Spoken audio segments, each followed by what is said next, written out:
अनुगुल जाजपुर और झारसुगुड़ा जिले में जिला खनिज प्रतिष्ठान डीएमएफ पांठिर उपयोगरे विभिन्न उन्नयनमूलक कार्य एवं प्रकल्प कार्यकारिता संपर्क में समवर्ती समीक्षा तथा मूल्यांकन संपर्कित एक प्रारंभिक कर्मशाला आज लोकसभा भवन में उन्नयन कमिशनर तथा अतिरिक्त मुख्य शासन सचिव श्रीमती अनु गर्ग अध्यक्षतार अनुष्ठित कर बैठक में आवासी माध्यम अनुगुल जाजपुर और झारसुगुड़ार जिलापाल मैंने जोगदे आलोचन अंशग्रहण करथिबा बेले लोकसभा भवन में योजना और संयोजन पंचायतीराज और पानीय जल ग्राम्य उन्नयन और संपृक्त विभिन्न विभागर निर्देशक तथा वरिष्ठ पदाधिकारी समेत आंतर्जातीय स्तर मूल्यांकन दक्षता रखुथिबा गांठ थंटन संस्थार कर्तृपक्ष माने उपस्थित थिले।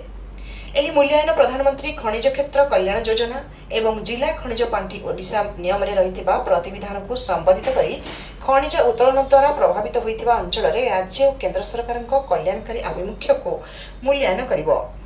कर्मशाला जिला खनिज पांठिर उपयोग और परिचालना व्यवस्था प्रकल्प लक्ष्य साधन में सफलता प्रकल्प किपरि हिताधिकारी मानक आवश्यकता को पूर्ण करिबारे सहायक होउछि ताहाकु किपरि मूल्यांकन कराजिवो से संपर्क में आलोचना करा जायतिला।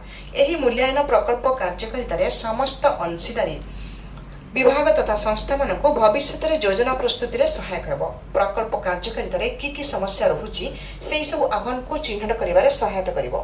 चयन करा जायतिबा प्रकल्प रे कार्यक्रम परिचालना विश्लेषण कराजिवो। खनिज उत्तोलन द्वारा प्रभावित हेउथिबा ग्रामर लोकमानकर निरंतरता भितरे किपरि सामाजिक अर्थनैतिक विकास घटिबो संपर्क में संपृक्त संस्था प्रकल्प कार्यकारिता सरकार को परामर्श और मूल्यांकन में सहायता करिवो।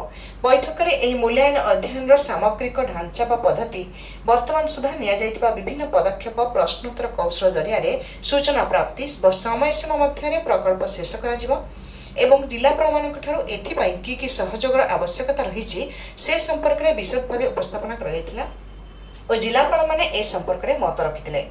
एही मूल्यांकन रे अंचल रे गुणात्मक स्वास्थ्य सेवार उपलब्धता गुणात्मक शिक्षा पीवा पानी रे उपलब्धता रास्ता और गमनागमन जल और परिमल व्यवस्था गृह निर्माण और भित्तिभूमि व्यवस्था जीविका निर्वाह दक्षता विकास और नियुक्ति सुजोग परिवेश प्रभाव जनित कार्यक्रम रे एही संस्था अनुसंधान और सर्वेक्षण करिवो बोली बैठक रे जणाଯାଇଛି।